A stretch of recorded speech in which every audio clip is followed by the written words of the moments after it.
Hello everyone, welcome back to ഒരു കഥ സൊല്ലട്ട് മാസ.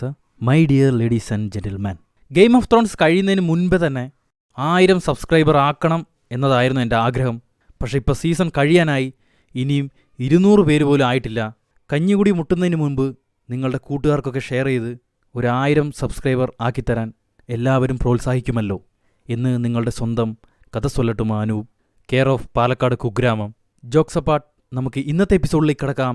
ഇന്ന് നമ്മൾ കാണാൻ പോകുന്ന ഗെയിം ഓഫ് ത്രോൺസിൻ്റെ 7ാമത്തെ സീസണിലെ 4ാമത്തെ എപ്പിസോഡാണ്. കഴിഞ്ഞ എപ്പിസോഡിൽ ജെയ്മി ഒലേനയ്ക്ക് വിഷം ഒഴിച്ചു കൊടുത്തു. അങ്ങനെ ആ വിഷം കുടിച്ച് ഒലേന മരിക്കുകയാണ്. ഇപ്പോൾ ടൈറൽ ഫാമിലിയിലെ എല്ലാവരും മരിച്ചു കഴിഞ്ഞു. അതോടുകൂടിയാണ് കഴിഞ്ഞ എപ്പിസോഡ് അവസാനിച്ചത്. നമുക്ക് ഇന്നത്തെ എപ്പിസോഡിൽ എന്തൊക്കെയാണ് സംഭവിക്കാൻ പോകണമെന്ന് കണ്ടു തുടങ്ങാം. എപ്പിസോഡിൻ്റെ തുടക്കം തന്നെ ലേഡി ഒലേനയുടെ കാസിൽ ആക്രമിച്ചതിന് ശേഷം ലാനിസ്റ്റർ ആർമി തിരിച്ചു പോയിക്കൊണ്ടിരിക്കുകയാണ്. അവിടെ ഉണ്ടായിരുന്ന സ്വർണം മുഴുവൻ അവരെടുത്തിട്ടുണ്ടാവും. ജെയ്മി അതിൽ കുറച്ച് ഗോൾഡ് എടുത്ത് ബ്രോണിന് കൊടുക്കുകയാണ്. നിന്റെ ജോലിക്കുള്ള പ്രതിഫലം.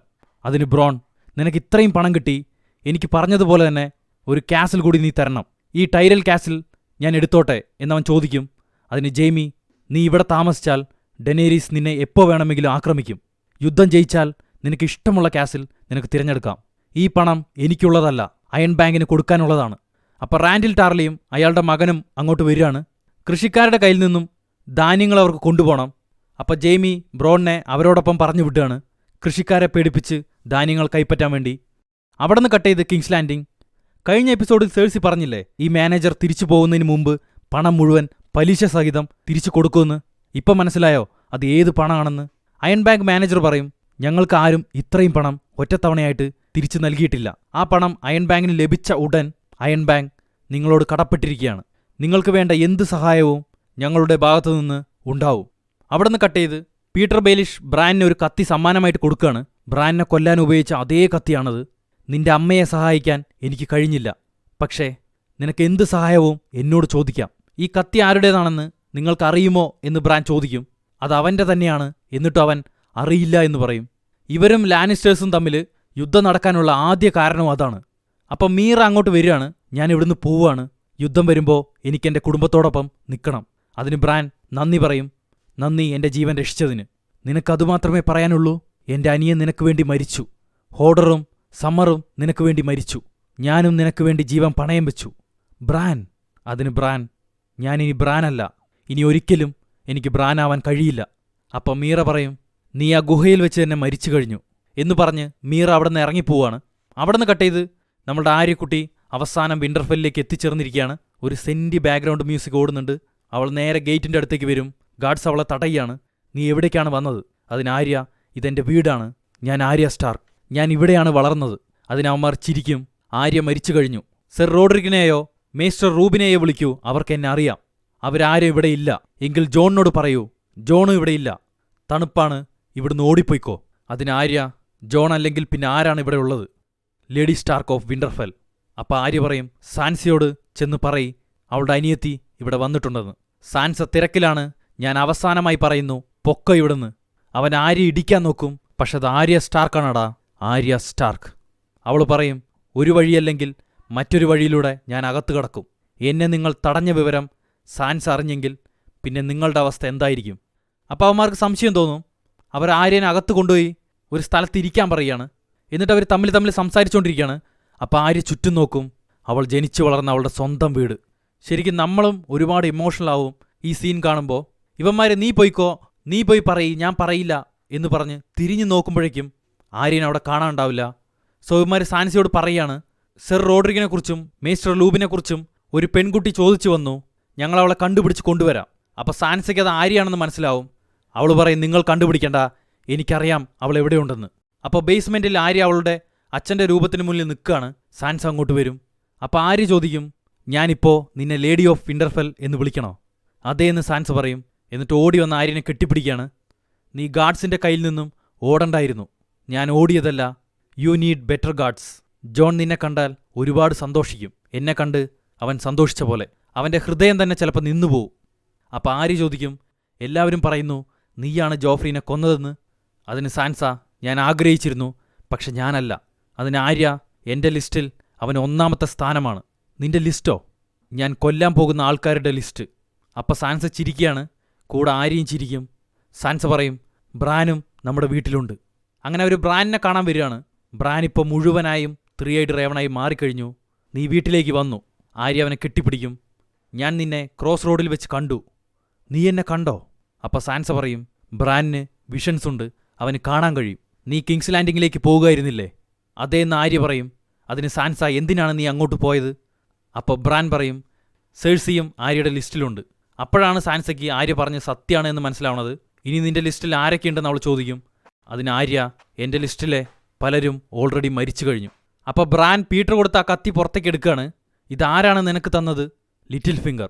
അപ്പോൾ സാൻസ, പീറ്റർ എന്തെങ്കിലും തരണമെങ്കിൽ അവന് തിരിച്ചും എന്തെങ്കിലും ആവശ്യമുണ്ടാവും. അതിന് ബ്രാൻ, അതെനിക്ക് പ്രശ്നമല്ല, എനിക്കിത് വേണ്ട. അവൻ ആ കത്തി ആര്യയ്ക്ക് കൊടുക്കുകയാണ്. അത് കഴിഞ്ഞ് അവർ 3 പേരും തിരിച്ച് വീട്ടിനകത്തേക്ക് കയറി വരികയാണ്. ബ്രിയാൻ ഇത് കാണുന്നുണ്ട്. അവൾക്ക് സന്തോഷാവും.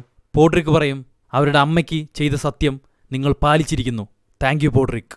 പക്ഷെ പീറ്റർ ഇത് കാണുന്നുണ്ട്. അവൻ്റെ കണ്ണുകടി ആരംഭിച്ചിരിക്കുന്നു. അവിടെ നിന്ന് കട്ട് ചെയ്ത് ഡെനേരീസ് ടാർഗേരിയൻ. മിസാൻ്റെ പറയും, അൺസള്ളിഡ് ഇനിയും തിരിച്ചു വന്നിട്ടില്ല. അതിന് ഡെനേരീസ്, നീ വിഷമിക്കണ്ട, അവൻ തിരിച്ചു വരും. നിങ്ങൾ തമ്മിൽ എന്താണ് നടന്നത്? അതിന് മിസാൻ്റെ, സോ മെനി തിങ്സ്. അപ്പോൾ ഡെനേരീസിന് മനസ്സിലാവും ഇവർ തമ്മിൽ ഡിങ്കിലോണ നടന്നു കഴിഞ്ഞു എന്നുള്ളത്. വെൽഡൻ ഗ്രേവേം. അപ്പോൾ ജോൺ അവിടേക്ക് വരികയാണ്. എന്നിട്ട് ഡെനേരീസിനെയും വിളിച്ചിട്ട് ഡ്രാഗൺ സ്റ്റോണിൻ്റെ അടിയിലുള്ള ആ കേവിനകത്തേക്ക് പോവുകയാണ്. അവൻ റാന്തലിന് തീ കൊളുത്തും. ചുറ്റും ഡ്രാഗൺ ഗ്ലാസ്. ഡെനേരീസ് അതിശയപ്പെട്ട് നോക്കുകയാണ്. ജോൺ അവളെ വീണ്ടും അകത്തേക്ക് വിളിച്ചുകൊണ്ട് പോവും. അവളുടെ കൈ പിടിച്ച് അവൻ കാണിച്ചു കൊടുക്കുകയാണ് ചുമരിൽ വൈറ്റ് വാക്കേഴ്സ്. 1000 വർഷങ്ങൾക്ക് മുമ്പ് ഫസ്റ്റ് മെന്നും ചിൽഡ്രൻസും ഒരുമിച്ച് വൈറ്റ് വാക്കേഴ്സിനെ നേരിട്ടു. നമ്മളും ഒരുമിച്ചാൽ മാത്രമേ നമുക്കതിനെ നേരിടാൻ പറ്റുള്ളൂ. അപ്പോഴാണ് ഡെനേരീസിന് മനസ്സിലാവുന്നത് ജോൺ പറഞ്ഞതെല്ലാം സത്യമാണ്. നിനക്കെൻ്റെ ആർമിയും ഡ്രാഗൺസിനെയും വേണം, എങ്കിലേ അവരോട് പോരാടാൻ പറ്റുള്ളൂ. അവൾ ജോണിൻ്റെ അടുത്ത് വരും. നിനക്ക് വേണ്ടി ഞാൻ ഫൈറ്റ് ചെയ്യും, നോർത്തിനു വേണ്ടി ഞാൻ ഫൈറ്റ് ചെയ്യും, നീ മുട്ടുമടക്കിയാൽ മാത്രം. അപ്പം ജോൺ തലയാട്ടാണ്. എൻ്റെ ജനങ്ങൾ ഒരു പുറംനാട്ടുകാരിയെ അവരുടെ റാണിയായിട്ട് അവർ അംഗീകരിക്കില്ല. അതിന് ഡെനേരീസ്, അവർ സമ്മതിക്കും. അവരുടെ രാജാവ് എനിക്ക് മുട്ടുകുത്തിയാൽ നിന്റെ അഭിമാനത്തേക്കാൾ വലുത് അവരുടെ ജീവനല്ലേ? അപ്പം ജോൺ ആലോചിച്ച് നിൽക്കുകയാണ്. അത് കഴിഞ്ഞ് അവർ പുറത്തേക്ക് വരും. അപ്പം ലോർഡ് വാരിസും ടിരിയനും അവിടെ ഉണ്ടാവും. ടിരിയൻ പറയും, നമ്മൾ കാസ്റ്റൽ ഈറോക്ക് പിടിച്ചെടുത്തു, പക്ഷേ ലേഡി ഒലേനയെ അവർ കൊന്നുകളഞ്ഞു. ഡെനേരീസ് ദേഷ്യപ്പെട്ട് നടന്നു പോവാണ്. ഞാൻ ഡ്രാഗൺസുമായി നേരെ റെഡ് കീപ്പിലേക്ക് ചെന്ന് എല്ലാവരെയും കത്തിച്ചു കളയും. അതിന് ടിരിയൻ, നമുക്ക് വെയിറ്റ് ചെയ്യാം, അതിലും ബെറ്ററായിട്ട് പ്ലാൻ ചെയ്യാം. അതിന് ഡെനേരീസ്, നിന്റെ പ്ലാൻ കൊണ്ടാണ് നമ്മുടെ 2 സപ്പോർട്ടേഴ്സും അവരുടെ പിടിയിലായത്. നീ എന്നെ സപ്പോർട്ട് ചെയ്യാണോ അതോ നിന്റെ ഫാമിലിയെ സഹായിക്കുകയാണോ? അവൾ ജോണിനോട് ചോദിക്കും, നീ എന്ത് കരുതുന്നു, ഞാനിപ്പോൾ എന്തു ചെയ്യണം? അതിന് ജോൺ, നിങ്ങളെ ജനങ്ങൾ ഫോളോ ചെയ്യുന്നത് നിങ്ങളുടെ മേലുള്ള വിശ്വാസം കൊണ്ടാണ്. പക്ഷേ ഡ്രാഗൺസിനെ കൊണ്ട് ഇവിടെയുള്ള സിറ്റിയും കാസിലും നിങ്ങൾ കത്തിച്ചു കളഞ്ഞാൽ മറ്റുള്ളവർക്കും നിങ്ങൾക്കും വലിയ വ്യത്യാസമില്ല. അവിടെ നിന്ന് കട്ട് ചെയ്ത് ബ്രിയാൻ പോഡ്രിക്കിനെ ട്രെയിൻ ചെയ്തുകൊണ്ടിരിക്കുകയാണ്. പോഡ്രിക്ക് വീണ്ടും വീണ്ടും അടികൊണ്ട് താഴെ വീഴും. അപ്പോൾ ആര്യ അങ്ങോട്ട് വരികയാണ്. എനിക്ക് നിങ്ങളോടൊപ്പം ട്രെയിൻ ചെയ്യണം. ആര്യ അവളുടെ കത്തിയെടുക്കും. ബ്രിയാൻ പറയും, ഇത് വളരെ ചെറുതാണ്. അതിന് ആര്യ, പേടിക്കണ്ട, ഞാൻ നിങ്ങളെ കട്ട് ചെയ്യില്ല. അങ്ങനെ അവർ തമ്മിൽ ഫൈറ്റ് നടക്കുകയാണ്. ആര്യയ്ക്കൊരു പ്രത്യേക സ്കില്ലാണ്. ആർക്കും അറിയാത്ത ഒരുപാട് വിദ്യകൾ അവൾക്കറിയാം. ഇത് കണ്ടിട്ട് ബ്രയാൻ അതിശയപ്പെടുകയാണ്. പക്ഷെ ഒരു ഘട്ടത്തിൽ ബ്രയാൻ ആര്യയെ ചവിട്ടി തെറിപ്പിക്കും. എന്നാലും ആര്യ കറങ്ങി ചാടി എണീക്കുകയാണ്. ഹൈവാ. സാൻസ് ഇതെല്ലാം കണ്ടുകൊണ്ട് നിൽക്കുകയാണ്. അവർ തമ്മിൽ പൊരിഞ്ഞ യുദ്ധം. ആര്യയുടെ കത്തി തെറിച്ചു പോവും. എന്നാലും ആര്യ അവളെ തടഞ്ഞു നിർത്തി മറ്റേ കത്തി കൊണ്ട് അവളുടെ കഴുത്തിന് നേരെ ചെക്കായിട്ട് നിൽക്കുകയാണ്. ആരാണ് നിന്നെ പഠിപ്പിച്ചത്? നോ വൺ, ആരുമല്ല. സാൻസ ഇത് കണ്ട് ഡിസ്റ്റർബായി അവിടുന്ന് പോവുകയാണ്. പീറ്റർ ചിരിക്കുന്നുണ്ട്. അവന് പുതിയൊരു കച്ചിത്തുരുമ്പ് കിട്ടിക്കഴിഞ്ഞു. അവിടെ നിന്ന് കട്ട് ചെയ്ത് ജോണിനോട് ഡാവസ് ചോദിക്കും, ഡെനേരീസിനെ കുറിച്ച് നിനക്ക് എന്താണ് അഭിപ്രായം? ഞാൻ കാണുന്നുണ്ട് നീ അവളെ തന്നെ സൂക്ഷിച്ചു നോക്കുന്നത്. അതിന് ജോൺ, എനിക്കതിനൊന്നും സമയമില്ല. ഡെഡ് ആർമി വരുന്നുണ്ട്. നൈറ്റ് കിങ്ങിനെ ഞാൻ എൻ്റെ കണ്ണുകൊണ്ട് കണ്ടതാണ്.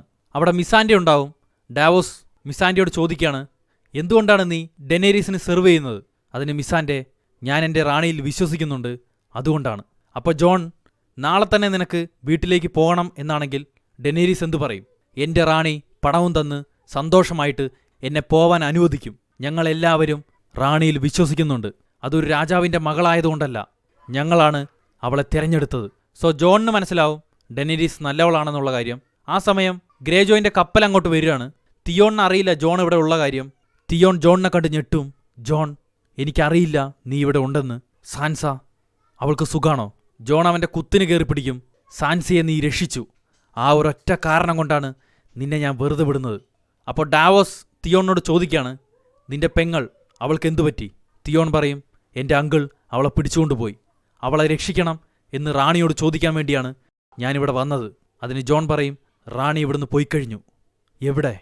അപ്പോൾ അവിടെ നിന്ന് കട്ട് ചെയ്ത് ജെയ്മിയും ബ്രാനും ഫാമേഴ്സിൻ്റെ കയ്യിൽ നിന്ന് ധാന്യങ്ങളൊക്കെ ശേഖരിച്ച് കൊണ്ടുപോയിക്കൊണ്ടിരിക്കുകയാണ്. അവർ റാൻഡിൽ ടാർലിയുടെ മകനുമായിട്ട് സംസാരിച്ചുകൊണ്ടിരിക്കുകയാണ്. അപ്പോൾ ബ്രോൺ വലിയൊരു ശബ്ദം കേൾക്കും. ഇവരെല്ലാവരും ഞെട്ടി നോക്കുകയാണ്. ദൂരെ ഓരിയിടുന്ന ശബ്ദം. സോ ഇവർ അലേർട്ടാവുകയാണ്. Field line up. അവരവരുടെ ആർമീനെ ഫൈറ്റ് ചെയ്യാൻ സെറ്റ് ചെയ്ത് റെഡിയാക്കി നിർത്തുകയാണ്. എന്താ സംഭവിക്കുന്നതെന്ന് ആർക്കും മനസ്സിലാവില്ല. അപ്പോൾ ഡൊത്രാക്കിപ്പട അങ്ങോട്ട് ചീറിപ്പാഞ്ഞ് വരികയാണ്. ആയിരക്കണക്കിന് ആൾക്കാർ. ജെയ്മി നമുക്കവരെ തടഞ്ഞു നിർത്താൻ പറ്റും എന്ന് പറയാണ്.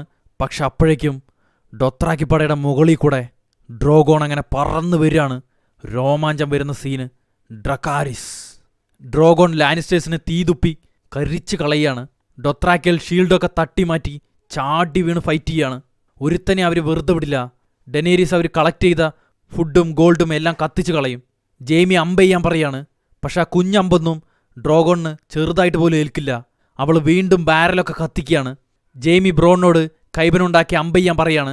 ബ്രോൺ അങ്ങനെ ആ അമ്പെടുക്കാൻ വേണ്ടി പോവുകയാണ്. പക്ഷെ ഒരു ഡൊത്രാക്കി അവൻ്റെ നേരെ വരും. അവൻ്റെ കുതിരയുടെ കാലവൻ വെട്ടിക്കളയും. ബ്രോൺ തെറിച്ച് വീഴാണ്. എന്നാലും അവൻ ആ അമ്പിൻ്റെ അടുത്ത് പോവും. പുറകെ തന്നെ ഡൊത്രാക്കിയും പോവും. പക്ഷേ ആ കർട്ടൻ തുറക്കുമ്പോൾ അവൻ അമ്പ് ചെയ്യാണ്. ആ അമ്പ് അവനെയും കൊണ്ട് പറക്കാണ്. അവൻ ഡോർ തുറന്ന് ആ വലിയ അമ്പ് സെറ്റ് ചെയ്യാണ്. അപ്പോൾ ടിരിയൻ അങ്ങോട്ട് വന്ന് നോക്കുകയാണ്. അവൻ്റെ ലാനിസ്റ്റേഴ്സ് പടയൊക്കെ തീയിലങ്ങനെ വെന്ത് കരിഞ്ഞ് വെണ്ണീറായിക്കൊണ്ടിരിക്കുകയാണ്. ബ്രോൺ ആദ്യത്തെ അമ്പ് ചെയ്യും. അത് പറന്ന് ജസ്റ്റ് മിസ്സാവുകയാണ്. അവൻ അടുത്ത അമ്പ് ലോഡ് ചെയ്യാണ്. ഇപ്രാവശ്യം അമ്പ് പറന്നു വന്ന് ഡ്രോഗോണിൻ്റെ തോളിൽ തന്നെ തറയ്ക്കും. ഇത് കണ്ട് ബ്രോൺ ഹാപ്പി ആവും. അവൻ അടുത്ത അമ്പ് ചെയ്യാൻ റെഡിയായിട്ട് നിൽക്കുകയാണ്. അപ്പോൾ ഡ്രോഗോൺ അവൻ്റെ മുന്നിൽ തന്നെ വന്ന് ഇറങ്ങും. അത് തീ തുപ്പുമ്പോഴേക്കും ബ്രോൺ അവിടുന്ന് എടുത്തു ചാടും. ഡെനേരീസ് താഴെ ഇറങ്ങി ഡ്രോഗോണിന് തറച്ച അമ്പ് വലിച്ചു ഊരിക്കൊണ്ടിരിക്കുകയാണ്. ഇതാണ് പറ്റിയ തക്കം എന്ന് വിചാരിച്ചിട്ട് ജെയ്മി ഒരു കുന്തം കൊണ്ട് അവളുടെ നേരെ പാഞ്ഞു വരികയാണ്. ടിരിയൻ ഇത് കാണുന്നുണ്ട്. മണ്ടത്തരം കാണിക്കാതെടാ യു ഇഡിയറ്റ്. അവൻ അവളുടെ അടുത്ത് എത്തിക്കഴിഞ്ഞു. പക്ഷെ അവളുടെ ഡ്രോഗോൺ മുന്നിൽ വന്ന് വാ തുറക്കാണ്. ഒരൊറ്റ സെക്കൻഡ് ബ്രോൺ ജെയ്മിയുടെ മോളിൽ ചാടി വീണ് അവനെ വെള്ളത്തിലേക്ക് വലിച്ചിടും. ഒരൊറ്റ സെക്കൻഡ് കൊണ്ട് ബ്രോൺ ജെയ്മിയെ രക്ഷപ്പെടുത്താണ്. അവിടെ വെച്ച് ഈ എപ്പിസോഡ് അവസാനിച്ചു. സോ ഗൈസ്, എങ്ങനെയുണ്ടായിരുന്നു ഇന്നത്തെ എപ്പിസോഡ്? ഒരു വമ്പ ഫൈറ്റ് കഴിഞ്ഞിരിക്കുകയാണ്. അങ്ങനെ അവസാനം ആര്യയും വിൻ്റർഫെല്ലിലേക്ക് എത്തിച്ചേർന്നു. ഇനി ജോണും തിരിച്ചു വരും. ജോൺ ആര്യയെ കാണുമ്പോൾ അവൻ്റെ മനസ്സിൽ എത്രത്തോളം സന്തോഷം ഉണ്ടാവും എന്നുള്ളതൊക്കെ നമുക്ക് ചിന്തിക്കാവുന്നേ ഉള്ളൂ. ഡെനേരീസ് ജോണിനെ സഹായിക്കാമെന്നും പറഞ്ഞു. ജോൺ മുട്ടുമടക്കുമോ ഇല്ലയോ എന്നത് ഇപ്പോഴൊരു ചോദ്യചിഹ്നമാണ്. സോ അതിനുള്ള ഉത്തരങ്ങളൊക്കെ അടുത്ത എപ്പിസോഡിൽ വരും. കാത്തിരിക്കുക. നിങ്ങളുടെ അഭിപ്രായം കമൻറ്റിലൂടെ രേഖപ്പെടുത്തൂ. നമ്മളുടെ കൂട്ടുകാരെല്ലാവരും ലൈക്ക് ചെയ്യണം. നാളെ തന്നെ 1000 സബ്സ്ക്രൈബർ ആവാൻ എല്ലാവരും മുട്ടുകുത്തി പ്രാർത്ഥിക്കുക. അടുത്ത എപ്പിസോഡുമായിട്ട് ഞാൻ നാളെ തന്നെ വരാം. Until then it's bye from ഒരു കഥ സൊല്ലട്ട് മാസാ.